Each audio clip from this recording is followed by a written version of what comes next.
What's up guys, it's Lord Botha here with another video, and this is our episode 2 review of The Penguin. Now, as I said in my episode 1 review, we are probably going to get more spoiler heavy as we go along. So if you don't want spoilers to the episode, you haven't seen it yet, you might want to skip this review until you see it, because we are going to discuss some plot details in further depth and what they really add to the storyline of the show. So with that said, let's get right to it. Now, we've already talked about how I believe episode 1 was an absolute banger. It really grabbed my attention, it had great pacing, the characters were well defined and well established, and it had the right combination of action and things that move the plot along, while also expounding on the characters' motivations, and really letting the drama and tension of the show build. With that all said, I think that episode 2 actually does an even better job of doing this. Not only do we get a small action sequence with the FEMA truck robbery that's carrying the drugs to be moved to another city, right? And we get to see how Oz uses the ambush to his advantage, right? To establish his loyalty both to Salvatore Maroni, but also to the Falcones. And he's really expanding on his ability to play both sides. While also during the episode, he builds his relationship with Sophia, knowing that she is a weak point in the organization in which he can exploit to further gain power, while also systematically taking out those who are barriers in his way to climb up the ladder. And really in this episode, we do get a greater look into Sophia and her mindset. And what this episode really does is establish that there are 3 real main characters in this show whose perspectives we're going to continuously see, and whose backstories, beliefs, motivations, etc. are going to be expounded upon. And those 3 characters are, of course, Oz Cobb, Sophia Falcone, and Victor Aguilar, Oz's assistant, which it would not be surprising if we got an episode next that focused more on his viewpoint, his background,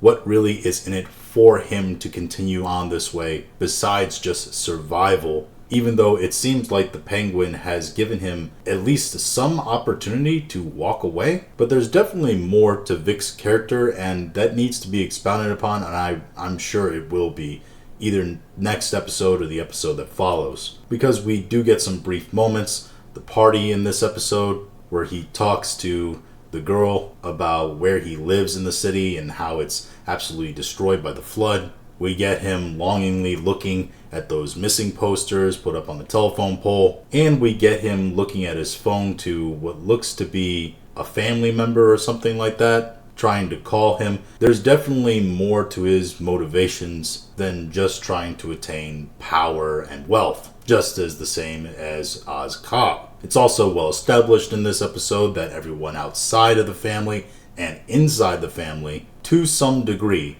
think that Sophia is, well, crazy and liable to fly off the handle at any point, which is the real reason why Luca, Carmine Falcone's brother, who's brought in to run the organization, essentially tells her that she's being shipped to Italy for, her health. It's established well in this episode that Sophia and her brother Alberto were going to run the crime syndicate together. She even says it at the end of the episode. We have several scenes where she watches the home video of her and her brother as kids. The opening scene of this episode is her going through her trauma with her psychiatrist, I believe, and trying to deal with the death of her brother and all that. Which, by the way, there's definitely more to the relationship between the psychiatrist and Sophia. I'm not quite sure that the doctor-patient relationship there is all on the up and up.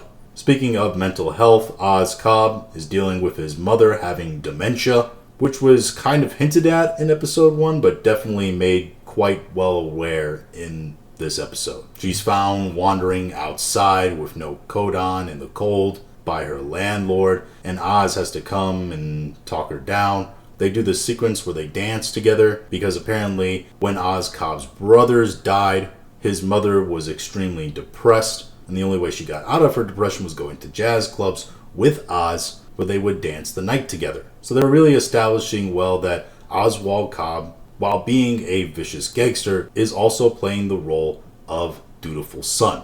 And he tells Sophia in a conversation at Alberto's funeral, because she's hiding from the crowds protesting the funeral and hiding from the crowds that are protesting her, the reporters and cameras and all that are there as well. And Oz tells her that it's better to dance. Essentially, Oz tells her the same thing using a metaphor as Andy tells Red in The Shawshank Redemption. Get busy living or get busy dying. Either you accept the situation for what it is and maybe do something about it, or you can just sit here and wallow in despair. But it's a lot better to go out and actually do something about it. Which is the whole driving factor of why Oz is doing all that he's doing, right? Not only to take the heat off of him after Alberto's murder, but also to do something about it and work his way up in the chaos. The episode further well establishes that Oz is able to talk himself out of many bad situations, after he's able to talk himself out of almost being executed by the matron of the Maroney family. Another strong scene in this is that after Sophia gets one of the former detectives who was on her father's payroll to capture one of the Maroney capos who was involved with the FEMA truck robbery. He's being kept drugged up on morphine and he's going to come out of it. Oswald, at the sort of post-reception wake or whatever of Alberto's funeral at the actual Falcone house, he sneaks down in and he has this whole plan, right? Where Vic is going to sneak the jewels into Vidi, who is the underboss, by the way, for the Falcones. Vic's going to sneak the jewels that Oz got in the first episode, right?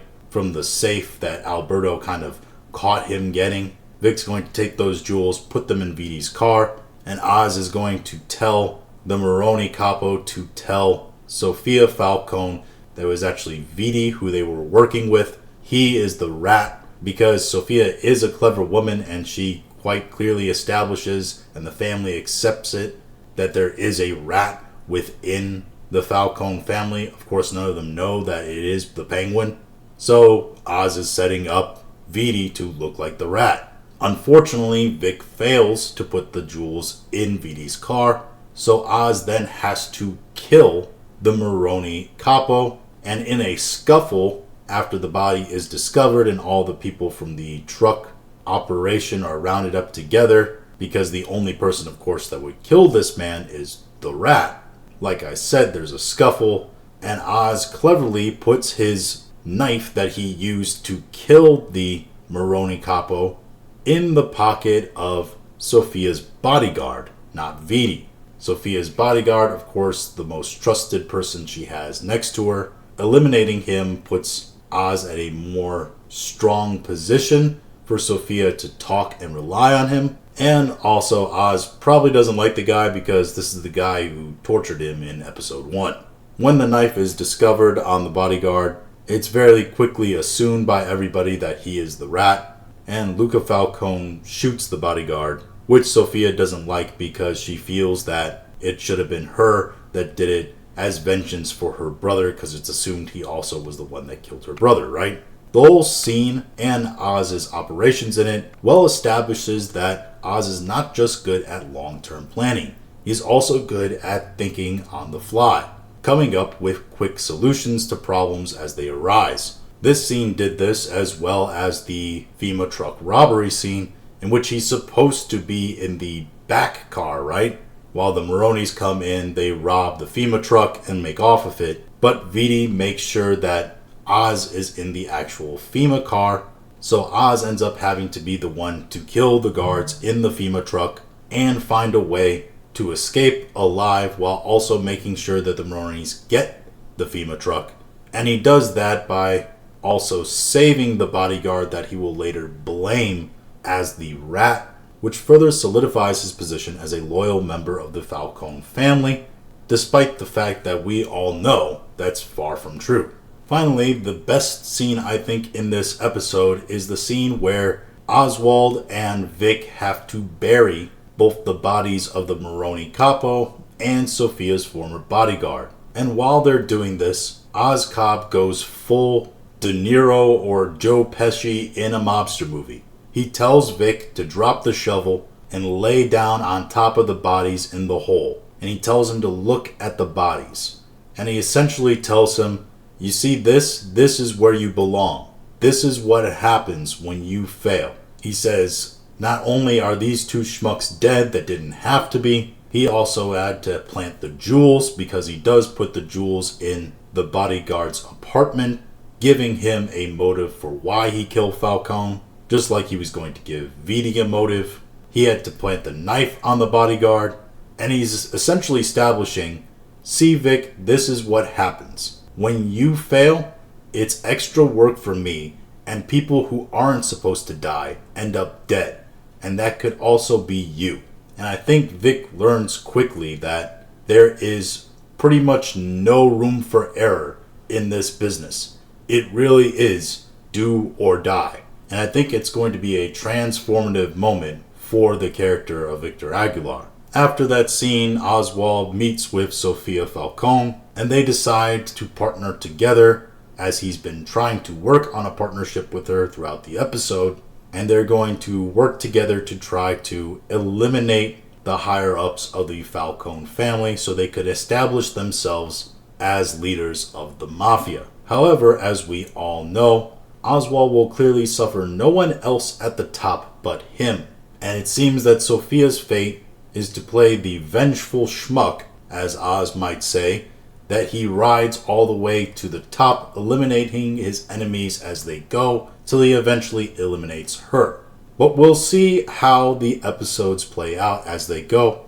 I thought this was yet another really great episode following the first one. It walked the very fine line of giving us deeper background and understanding into Sofia and her perspective, while also making sure that we still remember this is a Oswald Cobb Penguin show, and it's going to lead in to the next The Batman movie. I'm excited for episode 3, and I think when said and done, this show might be one of the best things that's put on television this year, both from a dramatic standpoint and just from a pure storytelling standpoint. But those are just my thoughts on all this. If you have your own thoughts, go ahead and leave them in the comments. If you like this video, go ahead and like, share, and subscribe.